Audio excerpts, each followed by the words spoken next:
ಪುರಾಣದಲ್ಲಿ ಒಂದು ಕಥೆ ಇದೆ. ವಿಷ್ಣುವಿನ ಅವತಾರ ಆಗಿದ್ದ ವಾಮನ ಕಾಲಿಟ್ಟ ಜಾಗ ಎಲ್ಲ ಅವನದ್ದೇ ಆಗ್ತಾ ಇತ್ತು.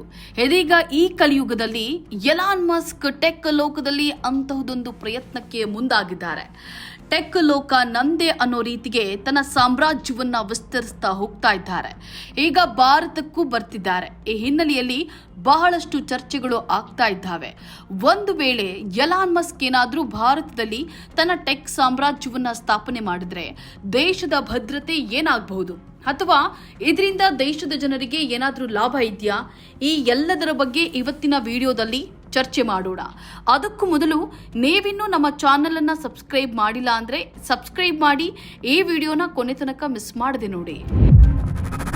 ಭಾರತಕ್ಕೆ ಲಗ್ಗೆ ಇಡಲು ಮುಂದಾದ ಸ್ಟಾರ್ಲಿಂಕ್ ನೋಡಿ. ಜಗತ್ತಿನಲ್ಲಿ ಅತಿ ಹೆಚ್ಚು ಜನಸಂಖ್ಯೆ ಇರೋದು ನಮ್ಮ ದೇಶದಲ್ಲೇ, ಹಾಗೆ ಎರಡನೇ ಅತಿ ದೊಡ್ಡ ಇಂಟರ್ನೆಟ್ ಮಾರ್ಕೆಟ್ ಇರೋದು ನಮ್ಮ ಭಾರತದಲ್ಲೇ. ನಮ್ಮ ದೇಶದಲ್ಲಿ ಇನ್ನೂ ಸುಮಾರು 67 ಕೋಟಿ ಮಂದಿ ಇಂಟರ್ನೆಟ್ ಸೇವೆಯನ್ನ ಪಡ್ಕೊಂಡಿಲ್ಲ ಅಂತ 2024ರಲ್ಲಿ ಒಂದು ವರದಿ ಹೇಳಿತ್ತು. ಈ ನಿಟ್ಟಿನಲ್ಲಿ ಹೆಚ್ಚಿನ ಗ್ರಾಹಕರನ್ನ ಸೆಳೆಯೋದಕ್ಕೆ ಹಾಗೆ ಒಳ್ಳೆ ಇಂಟರ್ನೆಟ್ ಸೇವೆ ಮಾಡೋದಕ್ಕೆ ಏರ್ಟೆಲ್, ಜಿಯೋದಂತಹ ನಮ್ಮದೇ ದೇಶದ ಕಂಪನಿಗಳ ನಡುವೆ ಈಗಾಗಲೇ ಭಾರಿ ಕಾಂಪಿಟೇಷನ್ ನಡೀತಾ ಇದೆ. ಈಗ ಇವರ ಜೊತೆಗೇನೆ ಅಮೆರಿಕದ ಬಿಸಿನೆಸ್ ಮ್ಯಾನ್ ಎಲಾನ್ ಮಸ್ಕ್ ಒಡೆತನದ ಸ್ಪೇಸ್ ಎಕ್ಸ್ ಭಾರತದ ದೂರ ಸಂಪರ್ಕ ರಂಗದೊಳಗೆ ಹೆಜ್ಜೆ ಇಡೋದಕ್ಕೆ ಸಜ್ಜಾಗಿದೆ. ತನ್ನ ಸ್ಟಾರ್ಲಿಂಕ್ ಸರ್ವಿಸಸ್ ಕಂಪನಿಯ ಮೂಲಕ ಟವರ್ ಹಾಗೂ ಕೇಬಲ್ ರಹಿತವಾಗಿ ಉಪಗ್ರಹದ ಮೂಲಕವೇ ನೇರವಾಗಿ ಇಂಟರ್ನೆಟ್ ಕೊಡೋದಕ್ಕೆ ಮುಂದಾಗಿದೆ. ನೋಡಿ, ಈ ಸ್ಟಾರ್ಲಿಂಕ್ ಅನ್ನ ನಮ್ಮ ದೇಶದಲ್ಲಿ ಈಗಾಗಲೇ 5Gಗಿಂತ ಉತ್ತಮ ಅಂತ ಹೇಳೋದಕ್ಕೆ ಆಗೋದಿಲ್ಲ. ಆದರೆ ಟವರ್ ಹಾಗೆ ಕೇಬಲ್ ಅನ್ನ ಅಳವಡಿಸೋದಕ್ಕೆ ಸಾಧ್ಯವಿಲ್ಲದ ಪ್ರದೇಶಗಳಲ್ಲಿ, ವಿಶೇಷವಾಗಿ ಉತ್ತರ ಭಾರತ ಮುಂದುವರೆದಿಲ್ಲ ನೋಡಿ. ಅಲ್ಲಿನ ಕುಗ್ರಾಮಗಳಲ್ಲಿ, ಮರುಭೂಮಿಗಳಲ್ಲಿ, ಗುಡ್ಡಗಾಡು ಪ್ರದೇಶಗಳಲ್ಲಿ ಈ ಸ್ಟಾರ್ಲಿಂಕ್ ಇದ್ರೆ ಇಂಟರ್ನೆಟ್ ತುಂಬಾ ಚೆನ್ನಾಗಿ ಸಿಗುತ್ತೆ ಅಂತ ಹೇಳಲಾಗುತ್ತೆ. ಅಂದ ಹಾಗೆ ಎಲಾನ್ ಮಸ್ಕ್ ಒಡೆತನದ ಸ್ಟಾರ್ಲಿಂಕ್ ಭಾರತಕ್ಕೆ ಈಗ ಬರ್ತಾ ಇದೆ. ಆದರೆ ಇದು ದಶಕಗಳ ಹಿಂದೆನೇ ಆರಂಭ ಆಗಿದೆ. 2015ರ ಜನವರಿಯಲ್ಲೇ ವಾಷಿಂಗ್ಟನ್ನಲ್ಲಿ ಈ ಸ್ಟಾರ್ಲಿಂಕ್ ಘೋಷಣೆಯಾಗಿತ್ತು. FCC ಫೆಡರಲ್ ಕಮ್ಯುನಿಕೇಷನ್ ಕಮಿಷನ್ ಮತ್ತೆ ಬೇರೆ ಬೇರೆ ಇಲಾಖೆಗಳ ಅನುಮತಿ ಪಡೆದಾದ ಮೇಲೆ ಸ್ಟಾರ್ಲಿಂಕ್ ಕಂಪನಿ 2018ರಲ್ಲಿ ಮೊದಲ ಬಾರಿಗೆ 2 ಉಪಗ್ರಹಗಳನ್ನ, 2019ರ ಮೇನಲ್ಲಿ 60 ಉಪಗ್ರಹಗಳನ್ನ ಕಕ್ಷೆಗೆ ಸೇರಿಸಿತ್ತು. ಈಗ ಸ್ಟಾರ್ಲಿಂಕ್ನ 7086 ಉಪಗ್ರಹಗಳು ಭೂಮಿಗೆ ಹತ್ತಿರದ ಕಕ್ಷೆಯಲ್ಲಿ ಕಾರ್ಯಾಚರಣೆ ಮಾಡ್ತಾ ಇದ್ದಾವೆ. ಮುಂದಿನ ದಿನಗಳಲ್ಲಿ ಇದನ್ನ 42 ಹೆಚ್ಚಿಸೋದು ಕಂಪನಿಯ ಗುರಿಯಾಗಿದೆ. ಸದ್ಯಕ್ಕೆ ಈ ಸ್ಟಾರ್ಲಿಂಕ್ 125ಕ್ಕೂ ಹೆಚ್ಚು ದೇಶಗಳಲ್ಲಿ ಕೆಲಸ ಮಾಡ್ತಾ ಇದೆ. ಅಂದಹಾಗೆ ಸ್ಟಾರ್ಲಿಂಕ್ ಸದ್ಯ 50 ಲಕ್ಷಕ್ಕೂ ಹೆಚ್ಚು ಚಂದಾದಾರರನ್ನ ಹೊಂದಿದೆ ಅಂತ ಎಲಾನ್ ಮಸ್ಕ್ ಕಂಪನಿ ಪ್ರತಿಪಾದನೆ ಮಾಡ್ತಾ ಇದೆ. 2021ರಲ್ಲಿ ಈ ಸ್ಟಾರ್ಲಿಂಕ್ ಭಾರತವನ್ನ ಪ್ರವೇಶ ಮಾಡೋದಕ್ಕೆ ಇನ್ನಿಲ್ಲದ ಪ್ರಯತ್ನ ಮಾಡಿತ್ತು. ಆದರೆ ರಾಷ್ಟ್ರೀಯ ಭದ್ರತೆಯ ಕಾರಣದಿಂದ ಇದಕ್ಕೆ ಲೈಸೆನ್ಸ್ ಸಿಕ್ಕಿರಲಿಲ್ಲ. ಮೋದಿ ಭೇಟಿ ನಂತರ ಡೀಲ್ ನಿಮಗೆಲ್ಲ ಗೊತ್ತೇ ಇದೆ. ಕಳೆದ ತಿಂಗಳು ಪ್ರಧಾನಿ ನರೇಂದ್ರ ಮೋದಿ ಅಮೆರಿಕ ಪ್ರವಾಸದಲ್ಲಿದ್ದರು. ಹಾಗಾಗಿ ಫೇಮಸ್ ಬಿಸಿನೆಸ್ ಮ್ಯಾನ್ ಎಲಾನ್ ಮಸ್ಕ್ನ ಭೇಟಿಯಾಗಿ ಅವರ ಗರ್ಲ್ ಫ್ರೆಂಡ್ ಮತ್ತು ಮಕ್ಕಳನ್ನ ಮೀಟ್ ಮಾಡಿ ಬಂದಿದ್ರು. ಈ ಸಂದರ್ಭದಲ್ಲೇ ಬಾಹ್ಯಾಕಾಶ ಮತ್ತು ತಂತ್ರಜ್ಞಾನ ಸೇರಿದಂತೆ ಇತರ ವಿಚಾರಗಳ ಬಗ್ಗೆ ಚರ್ಚೆ ಮಾಡಿದ್ರು ಅಂತ ಹೇಳಲಾಗುತ್ತೆ. ಆ ಭೇಟಿಯ ನಂತರನೇ ಸ್ಟಾರ್ಲಿಂಕ್ಗೆ ಭಾರತದಲ್ಲಿ ಕಾರ್ಯಾಚರಣೆ ಮಾಡೋದಕ್ಕೆ ಸಮ್ಮತಿಯನ್ನ ಕೊಡಲಾಗಿದೆ ಅಂತ ಹೇಳಲಾಗ್ತಿದೆ. ಅಂದಹಾಗೆ ಸ್ಟಾರ್ಲಿಂಕ್ 20 ವರ್ಷದ ಲೈಸೆನ್ಸ್ ಬಯಸಿತ್ತು. ಆದರೆ ಮೊದಲು 5 ವರ್ಷಕ್ಕೆ ಮಾತ್ರ ಲೈಸೆನ್ಸ್ ಕೊಡಬೇಕು ಅಂತ ಭಾರತೀಯ ದೂರಸಂಪರ್ಕ ನಿಯಂತ್ರಣ ಪ್ರಾಧಿಕಾರ ಶಿಫಾರಸು ಮಾಡೋದಕ್ಕೆ ನಿರ್ಧಾರ ಮಾಡಿದೆ ಅಂತ ಹೇಳಲಾಗ್ತಾ ಇದೆ. ಇಲ್ಲಿ ಗಮನಿಸಬೇಕಾದದ್ದು ಏನಂದ್ರೆ, ಭಾರತದ ಮಟ್ಟಿಗೆ ಭಾರತಿ ಏರ್ಟೆಲ್ ಮತ್ತು ರಿಲಯನ್ಸ್ ನಡುವೆ ಕಾಂಪಿಟೇಷನ್ ನಡೀತಾ ಇದೆ. ಆದ್ರೆ ಈಗ ಈ ಎರಡೂ ಕಂಪನಿಗಳು ದೇಶದಲ್ಲಿ ಉಪಗ್ರಹ ಆಧಾರಿತ ಇಂಟರ್ನೆಟ್ ಸೇವೆ ಕೊಡೋದಕ್ಕೆ ಎಲಾನ್ ಮಸ್ಕ್ ಒಡೆತನದ ಸ್ಟಾರ್ಲಿಂಕ್ ಜೊತೆಗೆ ಒಪ್ಪಂದ ಮಾಡಿಕೊಂಡಿವೆ. ಈ ಮೊದಲು ಮುಖೇಶ್ ಅಂಬಾನಿ ಮತ್ತು ಎಲಾನ್ ಮಸ್ಕ್ ನಡುವೆ ಉಪಗ್ರಹದ ಹಂಚಿಕೆಗಳ ವಿಚಾರದಲ್ಲಿ ತಿಕ್ಕಾಟ ನಡೆದಿತ್ತು. ಈಗ ನೋಡಿದ್ರೆ ಈ ಎರಡೂ ಕಂಪನಿಗಳು ಸ್ಪೇಸ್ ಎಕ್ಸ್ ಜೊತೆಗೆ ಒಪ್ಪಂದ ಮಾಡಿಕೊಂಡಿವೆ. ಈ ಒಪ್ಪಂದದಿಂದ ಏರ್ಟೆಲ್ ಮತ್ತು ಜಿಯೋ ಕಂಪನಿಗಳಿಗೆ ಲಾಭ ಆಗುವ ಸಾಧ್ಯತೆ ಇದೆ. ಇವರಿಗಿಂತ ಹೆಚ್ಚಿಗೆ ಎಲಾನ್ ಮಸ್ಕ್ ಜೇಬು ತುಂಬುತ್ತೆ. ಒಂದು ವೇಳೆ ಸ್ಟಾರ್ಲಿಂಕ್ ಇಂಡಿಯಾದಲ್ಲಿ ಲಾಂಚ್ ಆದರೆ ಭಾರತದ 70% ಮೊಬೈಲ್ ಬಳಕೆದಾರರಿಗೆ ಈ ಸಂಪರ್ಕ ಸಿಗಬಹುದು ಅಂತ ಹೇಳಲಾಗ್ತಾ ಇದೆ. ಆದರೆ ಸ್ಟಾರ್ಲಿಂಕ್ ಇಂಟರ್ನೆಟ್ ಕಾಸ್ಟ್ಲಿ ಅಂತ ಹೇಳಲಾಗ್ತಿದೆ. ಈಗಾಗಲೇ ಜಿಯೋ ವಿಚಾರದಲ್ಲಿ ಭಾರತೀಯರು ಬೆಂಡಾಗಿ ಬಿಟ್ಟಿದ್ದಾರೆ. ಮೊದಲು ಫ್ರೀ ಕೊಟ್ಟಂಗೆ ಮಾಡಿ ಈಗ ಅದರ ಇಂಟರ್ನೆಟ್ ನೋಡಿದ್ರೆ ಶಾಕ್ ಆಗುತ್ತೆ. ಜಿಯೋವನ್ನೇ ಬಳಸೋದಕ್ಕೆ ಒದ್ದಾಡ್ತಾ ಇರೋ ಭಾರತೀಯರಿಗೆ ಸ್ಟಾರ್ಲಿಂಕ್ ಹೇಗೆ ಸಹಾಯ ಮಾಡುತ್ತೆ ಅನ್ನೋದರ ಬಗ್ಗೆ ಕೂಡ ಚರ್ಚೆಯಾಗ್ತಾ ಇದೆ. ಸ್ಟಾರ್ಲಿಂಕ್ ಹೇಗೆ ಕೆಲಸ ಮಾಡುತ್ತೆ?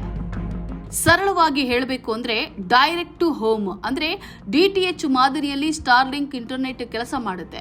ಭೂಮಿಯ ಕೆಳ ಕಕ್ಷೆಯಲ್ಲಿ ಸುತ್ತಾ ಇರೋ ಸ್ಟಾರ್ಲಿಂಕ್ ಉಪಗ್ರಹಗಳ ಮೂಲಕ ನೇರವಾಗಿ ಯೂಸರ್ಸ್ ಮನೆಗೆ ಇಂಟರ್ನೆಟ್ ಸಿಗುತ್ತೆ. ಇದಕ್ಕೆ ಬಳಕೆದಾರರು ಸ್ಟಾರ್ಲಿಂಕ್ ನ ಆಂಟನಾ ರೌಟರ್ ಇಟ್ಕೊಂಡಿರಬೇಕು. ಸ್ಟಾರ್ಲಿಂಕ್ ನ ಇಂಟರ್ನೆಟ್ ಸಂಪರ್ಕ ಪಡೆದುಕೊಳ್ಳುವಾಗಲೇ ಕಂಪನಿ ಇದೆಲ್ಲ ಇರೋ ಕಿಟ್ ಅನ್ನ ಕೊಟ್ಟು ಬಿಡುತ್ತೆ. ಅಂದಹಾಗೆ ಇದರ ಆಂಟೆನಾ ಚಿಕ್ಕದಾಗಿರುತ್ತೆ. ನಮಗೆ ಎಲ್ಲಿ ಬೇಕೋ ಅಲ್ಲಿಗೆ ತಗೊಂಡು ಹೋಗ್ಬೋದು. ಆದ್ರೆ ಇದನ್ನ ಯೂಸ್ ಮಾಡ್ಬೇಕಂದ್ರೆ ಪವರ್ ಸಪ್ಲೈ ಕಡ್ಡಾಯವಾಗಿ ಬೇಕಾಗುತ್ತೆ.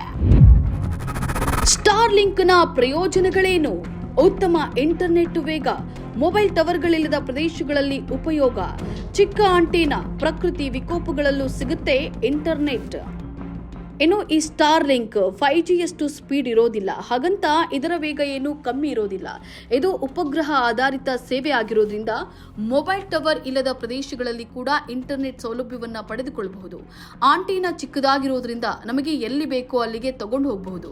ಮುಖ್ಯವಾಗಿ ಭೂಕಂಪ, ಚಂಡಮಾರುತ ಸೇರಿದಂತೆ ನೈಸರ್ಗಿಕ ವಿಕೋಪಗಳು ಸಂಭವಿಸಿದ ಸಂದರ್ಭಗಳಲ್ಲಿ ಕೂಡ ಸ್ಟಾರ್ಲಿಂಕ್ ಸೇವೆಯನ್ನ ಪಡೆದುಕೊಳ್ಳಬಹುದು ಅಂತ ಹೇಳ್ತಾರೆ. ಇಲ್ಲಿ ಗಮನಿಸಬೇಕಾದದ್ದು ಏನಂದ್ರೆ, ಉಕ್ರೇನ್ ರಷ್ಯಾ ಯುದ್ಧ ಆರಂಭ ಆದ್ಮೇಲೆ ರಷ್ಯಾ ಉಕ್ರೇನ್ನಲ್ಲಿ ಇಂಟರ್ನೆಟ್ ಅನ್ನ ಬ್ಯಾನ್ ಮಾಡಿತ್ತು. ಈ ಸಂದರ್ಭದಲ್ಲಿ ಎಲಾನ್ ಮಸ್ಕ್ ಉಕ್ರೇನ್ಗೆ ಸ್ಟಾರ್ಲಿಂಕ್ ಸೇವೆಯನ್ನ ಕೊಟ್ಟಿದ್ರು. ಆಗ ಉಕ್ರೇನ್ನಲ್ಲಿ ಅನ್ಲಿಮಿಟೆಡ್ ಇಂಟರ್ನೆಟ್ ಸೌಲಭ್ಯ ಸಿಕ್ಕಿತ್ತು. ಎಲ್ಲಕ್ಕಿಂತ ಮುಖ್ಯವಾಗಿ ಈ ಸ್ಟಾರ್ಲಿಂಕ್ ಸೇವೆಯನ್ನ ಸಮುದ್ರದಲ್ಲಿ ಸೇರಿದಂತೆ ದಟ್ಟ ಕಾಡಿನಲ್ಲೂ ಪಡೆದುಕೊಳ್ಳಬಹುದು. 7086 ಉಪಗ್ರಹಗಳು, 7052 ಕಾರ್ಯನಿರ್ವಹಿಸುತ್ತಿರೋ ಉಪಗ್ರಹಗಳು, 120 ಅಂತರಿಕ್ಷದಲ್ಲೇ ಸುಟ್ಟಿರೋ ಉಪಗ್ರಹಗಳು, 550 ಕಿಲೋಮೀಟರ್ ಭೂಮಿಯಿಂದ ದೂರವಿರುವ ಉಪಗ್ರಹಗಳು, 25ರಿಂದ 220 Mbps ಡೌನ್ಲೋಡ್ ವೇಗ,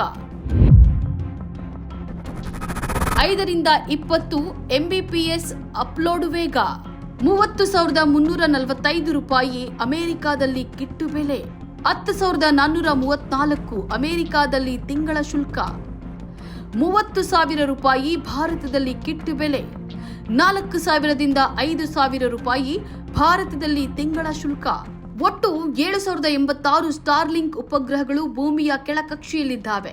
ಇದರ ಪೈಕಿ 7,052 ಉಪಗ್ರಹಗಳು ಕಾರ್ಯನಿರ್ವಹಿಸ್ತಾ ಇದ್ದಾವೆ. ಇದೇ 2025ರ ಜನವರಿಯಲ್ಲಿ ಸುಮಾರು 120 ಉಪಗ್ರಹಗಳು ಅಂತರಿಕ್ಷದಲ್ಲೇ ಸುಟ್ಟು ಹೋಗಿದ್ದಾವೆ. ಇದರಿಂದ ಓಝೋನ್ ಪದರಕ್ಕೂ ಹಾನಿಯಾಗುವ ಸಾಧ್ಯತೆ ಇದೆ ಅಂತ ವಿಜ್ಞಾನಿಗಳು ಅಂದಾಜು ಮಾಡ್ತಾ ಇದ್ದಾರೆ. ಅಂದಹಾಗೆ ಈ ಸ್ಟಾರ್ಲಿಂಕ್ ಉಪಗ್ರಹಗಳು ಭೂಮಿಯಿಂದ 550 ಕಿಲೋಮೀಟರ್ ದೂರ ಇದ್ದಾವೆ.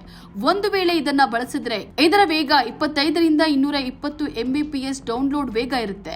5ರಿಂದ 20 Mbps ಅಪ್ಲೋಡ್ ವೇಗ ಇರುತ್ತೆ. ಅಮೆರಿಕಾದಲ್ಲಿ ಈ ಸ್ಟಾರ್ಲಿಂಕ್ ಇಂಟರ್ನೆಟ್ ನ ಕಿಟ್ಟು ಬೆಲೆ 30,345 ರೂಪಾಯಿ ಇದೆ. ತಿಂಗಳಿಗೆ 10,434 ರೂಪಾಯಿ ಪೇ ಮಾಡಬೇಕಾಗುತ್ತೆ. ಇನ್ನು ನಮ್ಮ ಭಾರತದಲ್ಲಿ ಈ ಕಿಟ್ಗೆ ಅಂದಾಜು 3,000 ಆಗುತ್ತೆ. ತಿಂಗಳಿಗೆ 4,000ದಿಂದ 5,000 ಪೇ ಮಾಡಬೇಕಾಗುತ್ತೆ. ಇನ್ನು ಈ ಸ್ಟಾರ್ಲಿಂಕ್ ನಿಂದಾಗಿ ದೇಶದ ಭದ್ರತಾ ವಿಚಾರದಲ್ಲಿ ಕಳವಳ ವ್ಯಕ್ತವಾಗ್ತಾ ಇದೆ. ಭಾರತದಲ್ಲಿ ಈ ಇಂಟರ್ನೆಟ್ ಸೇವೆ ಪಡೆದುಕೊಳ್ಳುವವರ ಖಾಸಗಿತನ, ಮಾಹಿತಿ ಗೌಪ್ಯತೆ ರಕ್ಷಣೆ ವಿಚಾರದಲ್ಲಿ ಸ್ಪಷ್ಟತೆ ಇಲ್ಲ. ಸದ್ಯ ಸ್ಟಾರ್ಲಿಂಕ್ ಅಮೆರಿಕಾದ ವ್ಯಾಪ್ತಿಯಲ್ಲಿ ಕೆಲಸ ಮಾಡ್ತಾ ಇದೆ. ಈ ಉಪಗ್ರಹಗಳನ್ನ ಮಸ್ಕ್ ಒಡೆತನದ ಕಂಪನಿಯೇ ನಿಯಂತ್ರಣ ಮಾಡ್ತಾ ಇದೆ. ಹೀಗಾಗಿ ಸ್ಟಾರ್ಲಿಂಕ್ ಸೇವೆಗಳ ಮೇಲೆ ಕೇಂದ್ರ ಸರ್ಕಾರ ಯಾವ ರೀತಿ ನಿಯಂತ್ರಣ ಇಟ್ಕೊಳ್ಳುತ್ತೆ ಅನ್ನೋದ್ರ ಬಗ್ಗೆ ಈ ತನಕ ಸ್ಪಷ್ಟ ಮಾಹಿತಿ ಸಿಕ್ಕಿಲ್ಲ.